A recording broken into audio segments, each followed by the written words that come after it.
নমস্কাৰ। আজি আপোনালোকৰ মাজলৈ লৈ আহিছোঁ নীলাক্ষী চলিহা গগৈ বাইদেউৰ জনপ্ৰিয় উপন্যাস ডাৰ্ক চকলেট। আহকচোন উপন্যাসখনৰ গভীৰত থকা মোৰ অনুভৱৰ মাজলৈ যাওঁ। পুৰুষতান্ত্ৰিক সমাজত নাৰী হ'ল ভোগৰ সামগ্ৰী।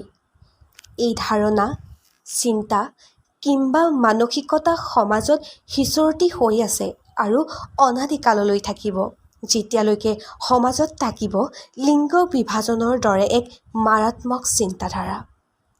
হৰম'নকেন্দ্ৰিক উপন্যাস ডাৰ্ক চকলেটৰ বুকুত আছে নাৰী দেহৰ বৃদ্ধি, বিকাশ, প্ৰচণ্ড অপ্ৰচণ্ড ইত্যাদি ইত্যাদিবোৰৰ অলেখ কাহিনী। সমাজৰ দৃষ্টিত নাৰী উপভোগ্যৰ সহজলভ্য সামগ্ৰী।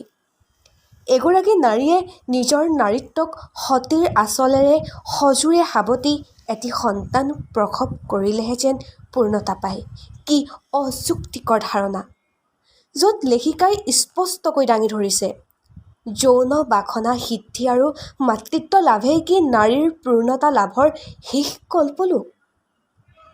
কোৱা হয়, এগৰাকী নাৰীৰ শৰীৰৰ পৰা যেতিয়া প্ৰথমবাৰৰ বাবে জবা ফুলৰ দৰে ৰঙা তেজ বৈ আহে, তেতিয়া নাৰীগৰাকী পবিত্ৰ অৰ্থাৎ পুষ্পিতা বুলি কোৱা হয়। কিন্তু তাৰ পাছৰ ঋতুস্ৰাৱৰ সময়খিনিত এগৰাকী নাৰীক অপবিত্ৰ বুলি কোৱা হয়। স্পৰ্শ কৰিলেই যেন শান্তি পানীৰ প্ৰয়োজন। আকৌ বিবাহৰ ৰজনীগন্ধা নিশাৰ বগা চাদৰত ৰঙা দাগ লাগিলেহে এগৰাকী নাৰীক সতী বুলি কোৱা হয়। কিন্তু পুৰুষৰ ক্ষেত্ৰত আছেনে এনে কোনো অনৰ্থক বাৰ্তা? কেনেকৈ থাকিব পুৰুষতান্ত্ৰিক সমাজত পুৰুষেই সৰ্বে সৰ্বা, য'ত এগৰাকী নাৰীৰ শুকুলা আঁচল জোৰ জবৰদস্তি আজুৰি খহাই কাপুৰুষে নিজৰ পুৰুষত্বৰ পৰিচয় দিব খোজে।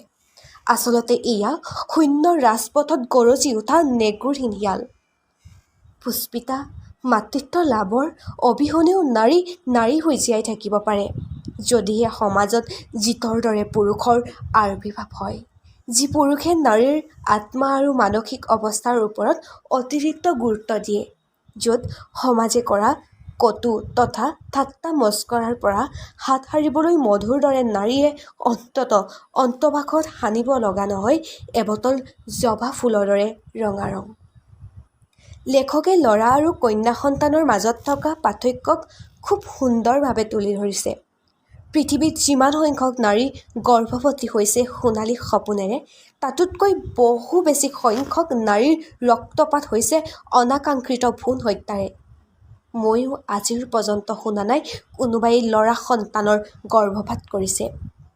উপন্যাসখনত উপস্থাপন কৰা জিত এজন অতি সাহসী পুৰুষ, যিয়ে ডাৰ্ক চকলেটৰ উপমাৰে পুৰুষতান্ত্ৰিক সমাজত ৰংহীন নাৰীক সাহসী, শক্তিশালী আৰু ৰঙীন কৰি তুলিব খুজিছে। নাৰীক নাৰীৰ ধৰণে বুজিব খুজিছে। তাৰ সমান্তৰালকৈ নাৰীক বুজাব খুজিছে নাৰী নিজেই স্বয়ং সম্পূৰ্ণ, যিদৰে পুৰুষ পুৰুষ হিচাপে পূৰ্ণ। সেয়েহে লেখকৰ লহৰে লহৰে ময়ো ক'ব খোজোঁ, সন্তান সৃষ্টি কৰিব নোৱাৰা নাৰীক যিদৰে কাঠবাজি বুলি কোৱা হয়, ঠিক সেইদৰে সন্তান সৃষ্টি কৰিব নোৱাৰা পুৰুষক কি নামেৰে আখ্যা দিয়া হয়? মোৰ দৃঢ় বিশ্বাস, শ্ৰদ্ধাৰ নীলাক্ষী চলিহা গগৈ বাইদেউৰ এই উপন্যাসখনে সমাজলৈ এক নতুন পৰিৱেশ কঢ়িয়াই অনাৰ লগতে সমাজে নাৰীৰ আত্মাৰ অনুভূতিক উপলব্ধ কৰিব। ধন্যবাদ।